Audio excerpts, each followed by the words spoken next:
प्यारे विद्यार्थियों, अब हम इस वीडियो में जो हमारी कक्षा 8वीं का जो प्रश्न पत्र है, जिसके पहले 6 प्रश्नों के बारे में हम पहली वीडियो में आपको बता चुके हैं और अब हम इस वीडियो में प्रश्न नंबर संख्या 7 जो है उससे आगे हम देखते हैं।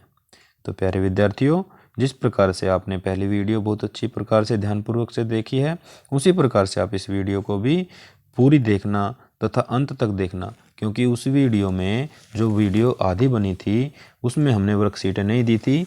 तो इस वीडियो के अंत में आपको वर्कशीटें ज़रूर मिल जाएंगी, जिनकी आप अपनी दोहराई कर लेना। तो देखिए, प्रश्न संख्या जो 7 है वो क्या है कि निम्नलिखित प्रश्नों के उत्तर लिखिए।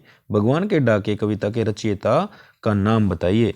भगवान के डाकिये जो कविता है वो रामधारी सिंह दिनकर जी ने लिखी है, तो इसका उत्तर क्या हो जाएगा? ग हो जाएगा। तो हम इसका उत्तर लिखेंगे प्रश्न नंबर 7, और जिसका कौन से ऑप्शन का उत्तर दे रहे हैं? 7 में का पहले भाग का उत्तर दे रहे हैं। पहले भाग का उत्तर क्या है? ग है, तो ग लिख देंगे और फिर इसके आगे क्या लिख देंगे? इसका नाम लिख देंगे रामधारी सिंह दिनकर। जैसे कि मैंने बताया कि इसमें जगह नहीं है मेरे इस पे स्क्रीन पे, तो आपके पेज में जगह होगी तो आप उसमें पूरा एक ही लाइन में लिख सकते हैं। तो प्यारे विद्यार्थियों, एक बात जरूर ध्यान रखनी है कि आपके जो पाठ इस सिलेबस में आने हैं, जो मैंने सिलेबस वाली वीडियो डाली थी, हमने अपने YouTube चैनल पे डाल रखी है सिलेबस वाली वीडियो, उसको ज़रूर देख लें। और उसमें जो लेखकों के नाम और कवियों के नाम जो हैं हर एक पाठ के साथ दिए हुए हैं, उनको ज़रूर याद कर लेना। यानी कि 2 प्रश्न आपके ज़रूर पूछे जाएंगे कि इसमें जैसे भगवान के डाकिये कविता के रचयिता का नाम पूछ लिया, हो सकता है कि वो जो अगली आपकी दूसरा जो आएगा उसमें कोई सी दूसरी कविता का नाम पूछ ले जो आपके सिलेबस में आनी है।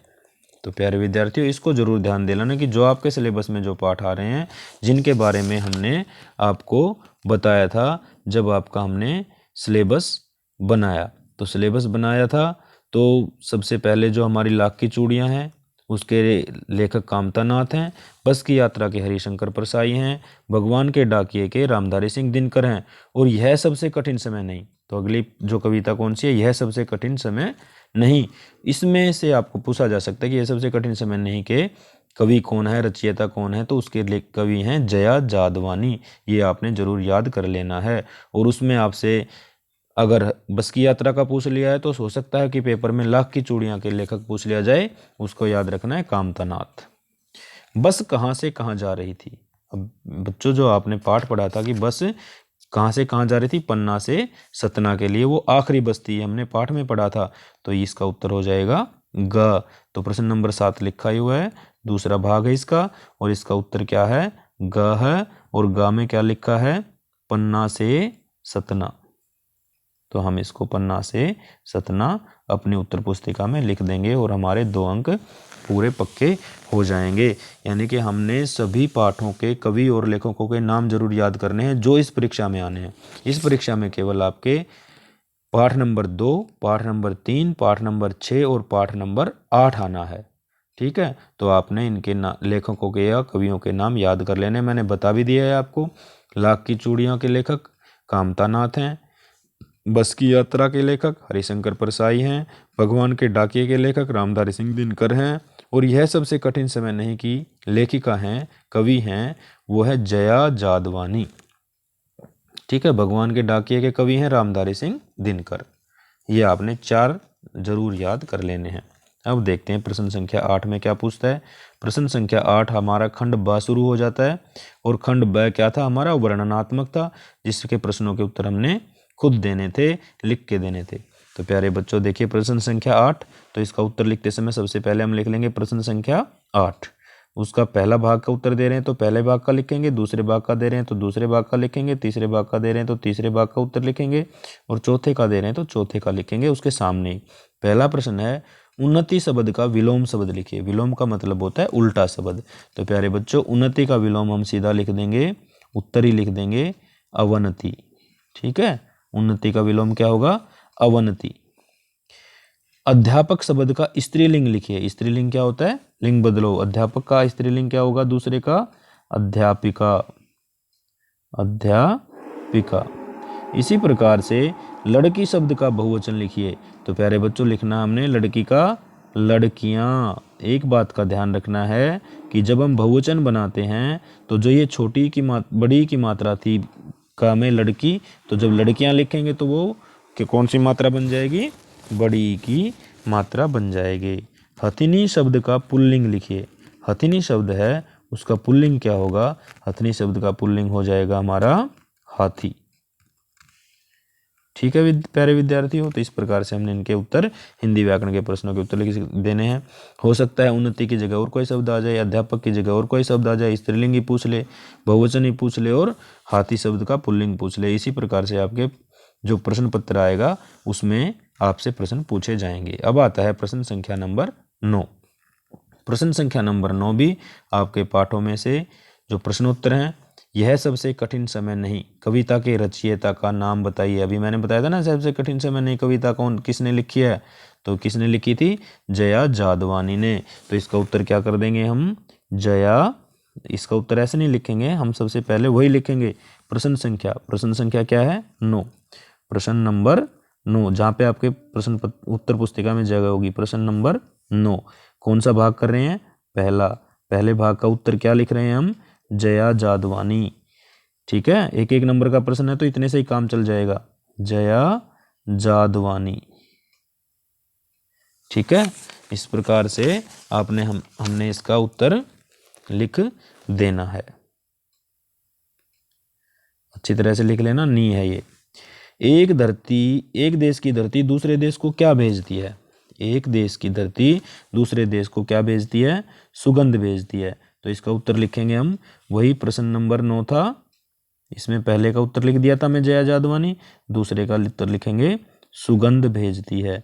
या हम इसका पूरा उत्तर भी लिख सकते हैं कि एक देश की धरती दूसरे देश को, इसकी जगह पे इसको हटा देंगे और इस पे लिख देंगे सुगंध भेजती है। इसका पूरा उत्तर भी लिख सकते हैं एक नंबर में कि यह सबसे कठिन समय नहीं कविता के रचयिता जया जादवानी है। एक देश की धरती दूसरे देश को क्या भेजती है? सुगंध भेजती है। यानी कि हम इसका पूरा उत्तर भी लिख सकते हैं। भाप दूसरे देश में क्या बनकर गिरता है? तो हम तीसरे प्रश्न का उत्तर ऐसे भी लिख सकते हैं कि भाप दूसरे देश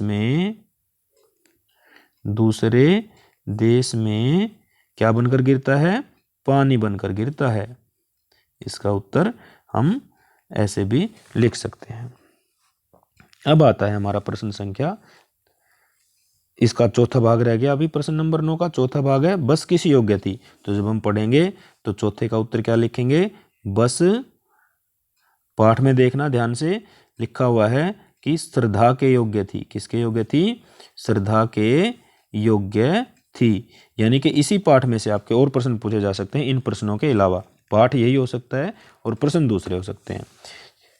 प्रश्न संख्या 10, निम्नलिखित प्रश्नों के उत्तर दीजिए। चिड़िया अपनी चोंच में क्या दबाई है? किसके डूबने का वक्त हो गया? चिड़िया किसकी तैयारी में? भगवान के डाकिये कहाँ जा सकते हैं? ये जो आपका सिलेबस में से नहीं है, ये आपका 7वीं की पाठ में से दे दिया है, ये नहीं होंगे आपके प्रश्न। और इनकी जगह पे आपकी कविताओं में से प्रश्न दिए जाएंगे। जो आपकी 2 कविताएं हैं, भगवान के डाकिये और यह सबसे कठिन समय नहीं, इनमें से आपसे प्रश्न पूछे जाएंगे। जैसे भगवान के डाकिये कहाँ कहाँ जा सकते हैं, तो वो प्रश्न भी इसी में से पूछे जाएंगे। 4 नंबर के प्रश्न होंगे। आप अपनी कविताओं के प्रश्न उत्तरों को, कविताओं को अच्छी तरह से जरूर देख लें। अब आता है हमारा प्रश्न संख्या 11। प्रश्न संख्या 11 है, निम्नलिखित में से किन्हीं 4 प्रश्नों के उत्तर 30 से 40 शब्दों में देने। अभी ये बड़े प्रश्न है, 2-2 नंबर का एक प्रश्न है। इसका उत्तर आपने देना है कि बस को देखकर श्रद्धा क्यों उमड़ पड़ी। तो आप इसमें क्या लिखेंगे? प्रश्न संख्या 11 भाग नंबर 1 का उत्तर दे रहे हैं, तो लिखेंगे कि बस को देखकर श्रद्धा इसलिए उमड़ पड़ी कि बस बहुत ही टूटी फूटी और बहुत ही दयनीय दशा में थी, इसलिए उसको देखकर सबके मन में श्रद्धा उमड़ पड़ी। बस में छोड़ने आए लोग कैसे देख रहे थे? बस में छोड़ने आए लोग, दूसरे प्रश्न का उत्तर दे रहे हैं तो दूसरा लिखेंगे, फिर उसका उत्तर लिखना शुरू करेंगे कि बस में छोड़ने आए लोग इस प्रकार से देख रहे थे जैसे कि वो हमें अंतिम विदाई दे रहे हों कि अब हम बाद में कभी भी नहीं मिलेंगे। इस प्रकार से वो हमें देख रहे थे। लेखक पेड़ों को दुश्मन क्यों समझ रहा था? प्रश्न नंबर 3 है। प्रश्न नंबर 11 का तीसरा भाग है, तो तीसरा भाग लिखेंगे कि लेखक पेड़ों को दुश्मन इसलिए समझ रहा था क्योंकि पता नहीं बस कब किसी पेड़ से जाकर टकरा जाए और वह पेड़ हमारी मौत का कारण बन जाए। इस प्रकार से वह पेड़ों को दुश्मन समझ रहा था। प्रश्न नंबर 11 का चौथा भाग है, लोगों ने सलाह क्यों दी कि समझदार लोग इस शाम वाली बस से सफ़र नहीं करते। तो इसका उत्तर भी आपको लिखवा रखा है, पाठ पढ़ा रखे हैं कि भाई लोगों ने सलाह उसको इसलिए दी कि शाम वाली बस है, यह सफ़र करने में सही नहीं है, उसकी दशा बहुत ही ख़राब है, हो सकता है वो रास्ते में ख़राब हो जाए और आप अपने गंतव्य तक ना पहुंच सकें, आप लोग को जहां पहुंचना है वहां ना पहुंचा जा सके। इसी प्रकार से आता है आपका प्रश्न नंबर 12, जिसके 30 से 40 शब्दों में उत्तर देने हैं, जो कि आपकी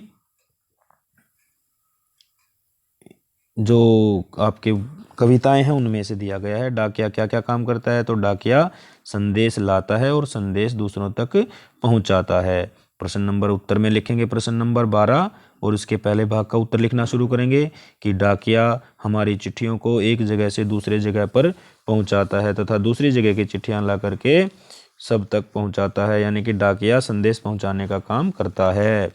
बदलू के दिल में क्या व्यथा थी, बदलू के दिल में व्यथा थी कि लोग कांच की चूड़ियां पहनना पसंद करते हैं, जबकि कांच की चूड़ियां बहुत ही हानिकारक होती हैं, इसलिए उनके मन में व्यथा थी। आपको छुट्टियों में किसके घर जाना सबसे अच्छा लगता है, ये प्यारे विद्यार्थियों आप अपने मन से बता सकते हैं कि मुझे अपनी छुट्टियों में अपने मामा के घर जाना अच्छा लगता है, किसी को अपनी मौसी के घर जाना अच्छा लगता है, किसी को अपनी बुआ के घर जाना अच्छा लगता है, वही लिख सकते हैं। और क्यों, जिस प्रकार से लेखक अपने मामा के घर जाता था तो उसे कांच की लाख की चूड़ियाँ मिलती थी, उसी प्रकार से आप भी बताओगे कि आप वहाँ क्यों जाते हो।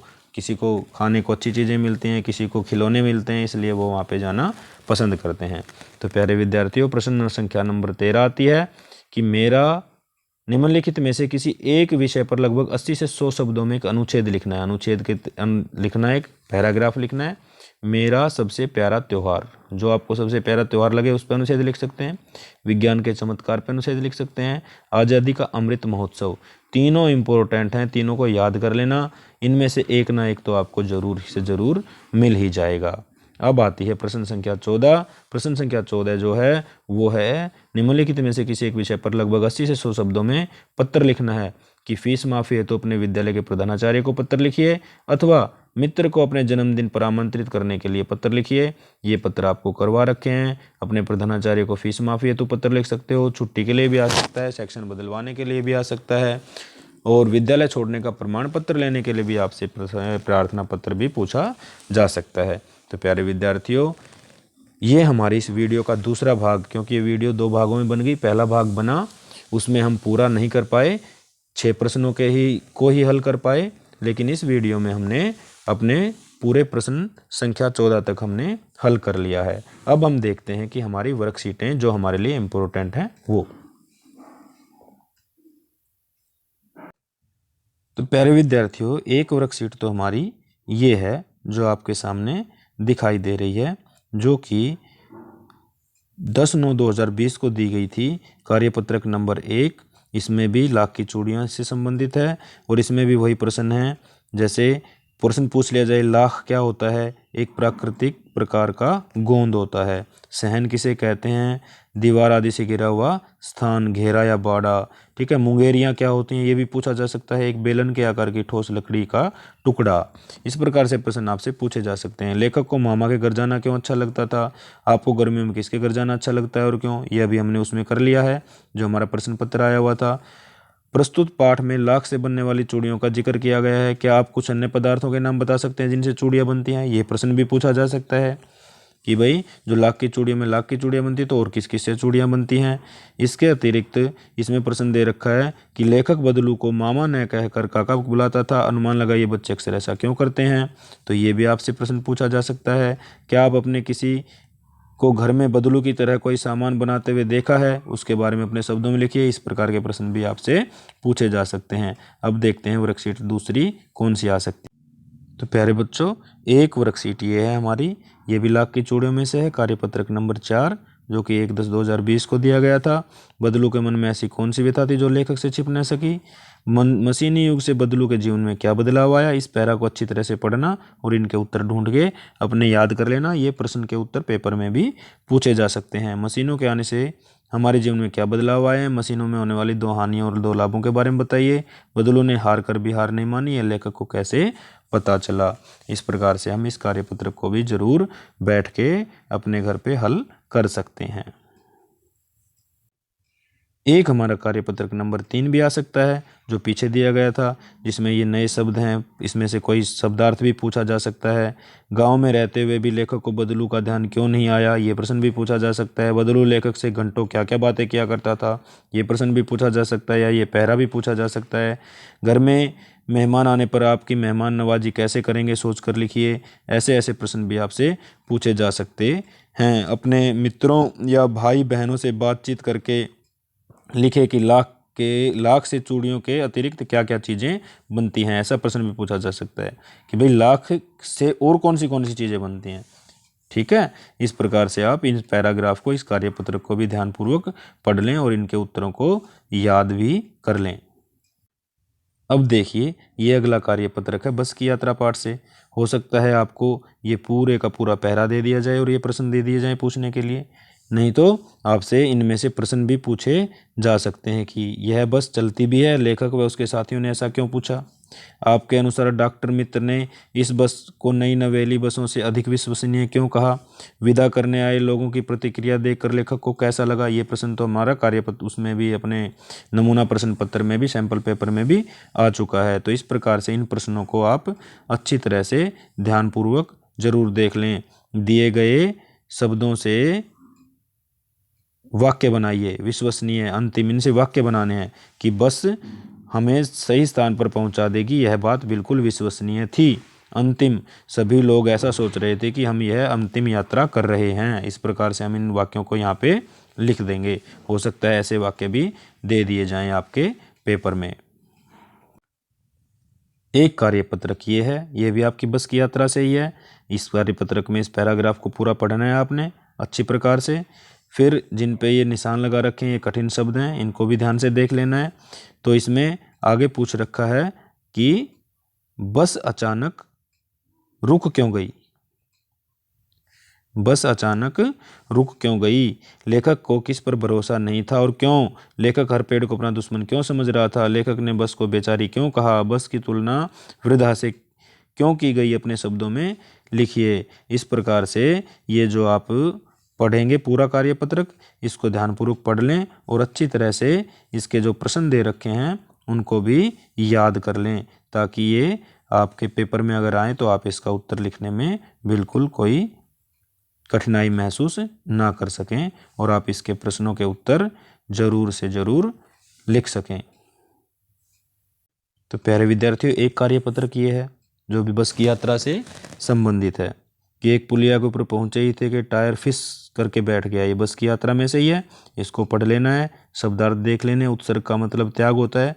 कंपनी के हिस्सेदार की किस उत्सर्ग की भावना को दुर्लभ कह रहे थे लोग, लेखक ने कहा है। तो ये आपने इसमें पढ़ के इसका उत्तर लिख लेना है और याद कर लेना है। लेखक ने कभी भी कहीं भी पहुंचने की उम्मीद क्यों छोड़ दी थी, सोचकर बताइए। पूरे पाठ में आपको सबसे अच्छा अंश कौन सा लगता है। अंश का मतलब कौन सा भाग सबसे अच्छा लगता है। यदि आप लेखक के साथ उस बस में यात्रा कर रहे होते तो आपका अनुभव क्या होता, कल्पना करके अपने अनुभव लिखिए। इस प्रकार के प्रश्न भी आपसे पूछे जा सकते हैं। एक आपका कार्यपत्रक नंबर 8 है, इसको भी ध्यानपूर्वक देख लें। इसमें प्रश्न दे रखे हैं कि बदलू को किस बात से चिढ़ थी। बदलू लेखक से किस बारे में बात किया करता था। लेखक को किस कारण से बदलू सबसे अच्छा लगता था। इन प्रश्नों में से भी आपके प्रश्न पूछे जा सकते हैं। इन प्रश्नों को आप अच्छी तरह से देख करके अच्छी तरह से याद कर सकते हैं। ये आपके प्रश्न यहाँ पे दे रखे हैं, इनको अच्छी तरह से हम जूम करके भी आपको दिखा देते हैं। और ये आपका पैराग्राफ है, इस पैराग्राफ को भी आप अपनी किताब में से भी पढ़ सकते हैं। प्रश्नों को आप यहाँ से हल कर सकते हैं। एक जो कार्यपत्रक है आपका, ये दिया गया है कार्यपत्रक नंबर 9। इसमें भी वही पैराग्राफ दे रखा है, बदलू वाला पाठ है। लेखक गर्मी की छुट्टियों में कहाँ जाता था। बहुत दिनों मामा के यहाँ जाने पर लेखक किस चीज़ से चूड़ियाँ बहुतायत में दिखी। लेखक बदलू को अपनी याद दिलाते हुए क्या नाम बताता है। ऐसे प्रश्न भी आपसे पूछे जा सकते हैं। लाख की गोलियों में लेखक को रुचि क्यों नहीं रह गई थी। ठीक है, इस प्रकार के प्रश्न भी आपसे पूछ सकता है वो आपके पेपर के अंदर, जो आपका मध्यावधि पेपर होगा उसमें भी पूछ सकता है। ये आपका ये पैरा है, जूम करके हम आपको दिखा रहे हैं। इसको भी आप अपने अच्छी तरह से वीडियो को रोक के भी पढ़ सकते हैं और अपनी तैयारी कर सकते हैं। एक आपका कार्यपत्रक प्यारे बच्चों, ये जो आपके सामने दिख रहा है इसको अच्छी तरह से पढ़ लेना। लेखक के बचपन में बदलू लेखक के लिए क्या बचा कर रखता था? बदलू ने लेखक को खाने के लिए क्या दिया? बदलू ने लाख की चूड़ियों का अंतिम जोड़ा किसके लिए बनाया था? इस प्रकार के प्रश्न भी। बदलू को गाय क्यों बेचनी पड़ी? लेखक ने बदलू के लिए ऐसा क्यों कहा कि उसका व्यक्तित्व कांच की चूड़ियों जैसा न था? इस प्रकार से इन प्रश्नों को भी आपसे पूछा जा सकता है इस पाठ में से, क्योंकि जो आपका सिलेबस है उसमें ये कार्यपत्रक दे रखे हैं। एक आपका कार्यपत्रक ये है जो भगवान के डाके कविता से है। इसमें आपको कविता का केवल सरलार्थ दे रखा है, लेकिन इसमें से प्रश्न भी पूछे जा सकते हैं, जो कि ये प्रश्न आपसे पूछे जा सकते हैं। हिंदी व्याकरण में पूछा जा सकता है, निम्नलिखित में से पक्षी शब्द का कौन सा पर्यायवाची है? खग, खग, विहग, ना, नाग कौन सा पर्यायवाची नहीं है? तो ये नाग नहीं होगा इसमें। निम्न में से सुगंध का विलोम शब्द छांटिए। महक, सौरभ, खुशबू, दुर्गंध, तो इसका विलोम शब्द क्या होगा? दुर्गंध। भगवान के डाकिए पंक्ति से कवि का क्या आशय है? कौन कौन सी चीज़ों के लिए देश की सीमाएं बाधक नहीं होती? एक देश का भाव दूसरे देश में पानी बनकर गिरता है, पंक्ति का भाव लिखिए। ये बातें भी आपसे पूछी जा सकती हैं। इसी प्रकार से एक कार्यपत्रक ये भी है कि निम्नलिखित में से कौन सा शब्द पक्षी का पर्यायवाची है? इसमें नहीं पूछा था, इसमें पूछ रखा है कि कौन सा पर्यायवाची है, उसमें पूछा था कौन सा नहीं है। इसमें खग, गगन, जलज और नाग, इसमें खग हो जाएगा पर्यायवाची। और निम्नलिखित में से डूबना का विलोम शब्द छांटिए। विलोम छांटना है आना, उगना, जाना, दिखना, तो डूबने का क्या होगा? उगना। चिड़िया ने चोंच में तिनका दबा रखा है, बताइए चिड़िया तिनके का क्या करती होगी? ठीक है, ये भी पूछ सकता है, चिड़िया ने चोंच में क्या दबा रखा है? तिनका। बच्चों को उनके घरों में कहानियां कौन सुनाता है? जल्दी आ जाओ अब सूरज डूबने का वक्त हो गया, पंक्ति का मतलब बताइए। ये कह रहे कि जल्दी आ जाओ अब दिन छिपने का समय हो गया है, दिन ढल रहा है, इसका मतलब ये होगा। और प्यारे विद्यार्थियों, वीडियो के अंत में सबसे अंतिम जो हमें कार्यपत्रक मिला है वो ये है कि ये बस की यात्रा पाठ में से इसको अच्छी तरह पढ़ लेना। इन प्रश्नों के उत्तर ध्यान से लिख लेना, याद कर लेना, ताकि आप परीक्षा में आपको कोई कठिनाई ना हो। लेखक ने बस की यात्रा करने का निर्णय क्यों लिया? लोगों ने यात्रा के संबंध में लेखक को क्या सलाह दी और क्यों? बस को देखकर लेखक ने बस के बारे में व्यंग्य में क्या कहा? अपने शब्दों में लिखिए। गद्यांश के इस भाग को आगे की घटना कल्पना कीजिए। ऐसा तो नहीं आएगा, लेकिन इन प्रश्नों में से आपसे प्रश्न पूछे जा सकते हैं, 1, 2, 3 में से। तो इनको जरूर आप देख लें और दोहराई कर लें। प्यारे बच्चों, आपका बहुत बहुत धन्यवाद कि आप हमारी वीडियो को देखते हैं, लाइक करते हैं, शेयर करते हैं, और जो आपके साथी हैं उनसे कहकर भी आप हमारे जो YouTube चैनल है नंद का चंद, इसको सब्सक्राइब जरूर करवा दें, ताकि वो भी अपनी परीक्षा की तैयारी अच्छी तरह से कर सकें। तो प्यारे बच्चों, वीडियो में अंत तक बने रहने के लिए आपका बहुत बहुत धन्यवाद।